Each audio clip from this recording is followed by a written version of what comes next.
మీకు ఇక్కడ ఎమ్మెల్యే భార్యగా నేను ఇక్కడ వచ్చిన, మీ అన్న భార్యగా, మీ వదినగా, మీ వదిన నేను ఇక్కడ బయట వాళ్ళు ఎవరు లేరు కాబట్టి మీ వదినతోని మనసిప్పి మాట్లాడుకోవడం మీ కర్తవ్యం, మీ బాధ్యత. నేను వెళ్ళి మీ అన్న చెప్తా ఈ విషయాలన్నీ మీ అన్న దృష్టికి తెచ్చి ఆయన మీకు ప్రతిసారి ఏం చేయాలా, న్యాయం చేయాలా అనే ఆయన పాపం టెన్షన్ పడుకుంటా ముందుకెళ్తా ఉన్నాడు. ఈ రోజు చూస్తున్నారు అసెంబ్లీలో మన ఊరు గురించి నిధులు తేవడంలో ఇదే టెన్షన్ లో ఆయన ఉన్నాడు. 10 రోజుల నుంచి అసెంబ్లీ జరుగుతా ఉంది.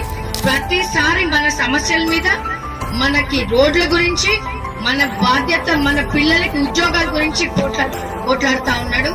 కాబట్టి మీ అందరూ కూడా ధైర్యంగా, మీకు ఇంత భయం లేదు. 10 ఏళ్ల ప్రభుత్వం గట్ట అయిపోయింది. ఇది మీ రాజన్న రాజ్యం.